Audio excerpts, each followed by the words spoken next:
पाकिस्तानसाठी गुप्तहेरी केल्याच्या आरोपाखाली नाशिक कॅन्टोन्मेंटमधील लष्करी जवानाला अटक करण्यात आलेली आहे आणि नाईक संदीप सिंह याला पंजाबमधील पतियाळामधून अटक करण्यात आलेली आहे असं कळतंय।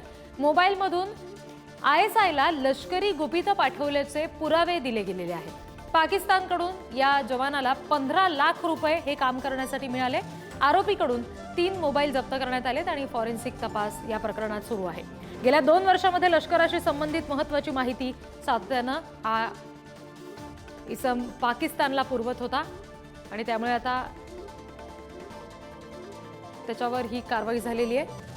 हा प्रकार नेमका काय घडलेला आहे आपण ग्राफिक्सच्या माध्यमातून समजून घेऊया। आरोपी नाईक संदीप सिंह 2015 साली सैन्यात भरती झाला। ISIला लष्करी तैनातीची ठिकाणं आणि शस्त्रास्त्रांची माहिती त्यानं दिली। पोलिसांकडून संदीप सिंहच्या 3 मोबाईलची तपासणी या सगळ्या प्रकरणात करण्यात आली आहे। व्हॉट्सअॅपद्वारे ISIला लष्कराची माहिती त्यानं पाठवली असं उघड झालं।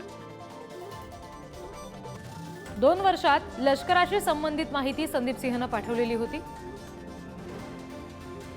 नाशिक, जम्मू आणि पंजाबमधील अनेक लष्करी छावण्यांचे फोटो सुद्धा त्यानं पाठवले। तैनात असलेल्या अधिकाऱ्यांची ही सगळी माहिती सुद्धा शिवाय शस्त्रास्त्रांची सुद्धा माहिती त्यानं पाकिस्तानला पुरवली आणि यासाठी ISI कडून संदीप सिंहला 15 लाख रुपये मिळाले। काही दिवसांपूर्वीच नाईक संदीप सिंह पतियाळा या मूळ गावी रजेवर गेला होता। आणखी तपशील आपण घेणार आहोत प्रतिनिधी किरण ताजणे यांच्याकडून। किरण, या सगळ्या संदर्भातले आता काही तपशील समोर येत आहेत। सध्या आरोपी नेमका कुठे आहे, काय नेमकी कारवाई भारतीय लष्कराकडून आता याबाबत केली जाईल? पंजाब पोलिसांनी ही संपूर्ण कारवाई केलेली आहे आणि या कारवाईमध्ये जर बघितलं तर नाशिकमध्ये कार्यरत असलेल्या लष्करी हद्दीमध्ये जो संदीप सिंह होता त्यानं पाकिस्तानला हा संपूर्ण डेटा जो आहे तो व्हॉट्सअपद्वारे दिलाय अशा स्वरूपाची माहिती मिळते आणि यामध्ये प्रामुख्याने जर बघितलं तर जम्मू, पंजाब आणि महाराष्ट्र अशा 3 ठिकाणी ज्या लष्करी हद्दीतली जी माहिती आहे ती देण्यात आल्याचं या ठिकाणी प्रथमदर्शनी दिसून येत आहे। एकूणच या सगळ्या दरम्यान जो व्हॉट्सअपद्वारे जो डेटा दिलाय त्यासाठी जवळपास 15 लाख रुपये या सगळ्या दरम्यान घेतल्या गेल्याचं समजतंय।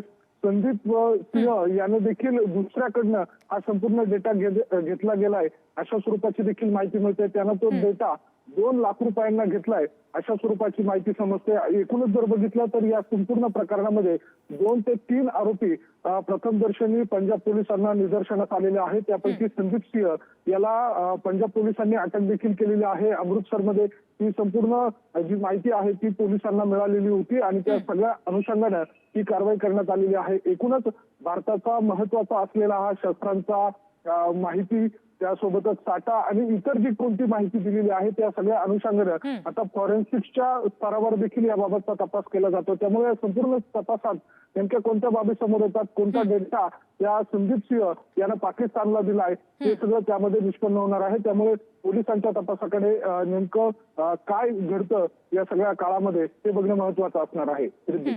किरण, लष्कराची ठिकाणं किंवा मग ज्या काही छावण्या होत्या त्याचे फोटो सुद्धा त्यानं तिथपर्यंत पाठवलेले होते।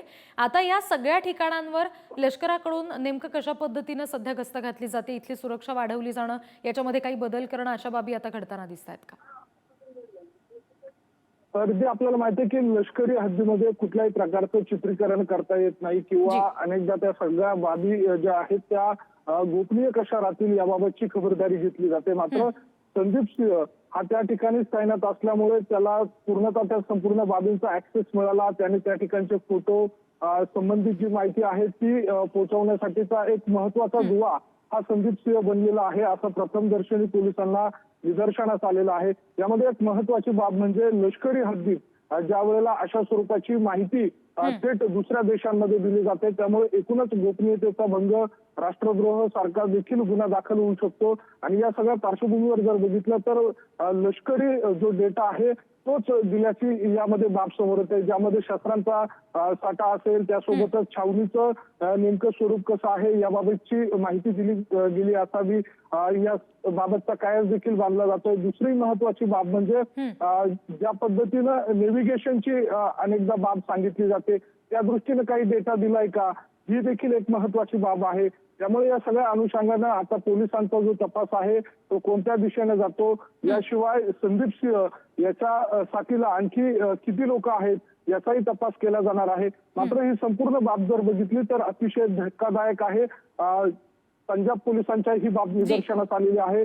जम्मू, नाशिक आणि त्यासोबतच अमृतसर अशा ठिकाणी ही तपासाची कामे सुरू आहेत. त्यामुळे आता पंजाब पोलिसांच्या तपासासोबतच आता केंद्रीय पातळीवर या सर्व बाबीचा काही आणखी अगदी, आणि त्याच्यामुळे आता त्याच्या चौकशीकडे विशेषतः आपलं लक्ष असेल, कारण या दरम्यान आणखी काही गोष्टींचे खुलासे होण्याची शक्यता आहे. धन्यवाद किरण सगळ्या तपशिलांसाठी.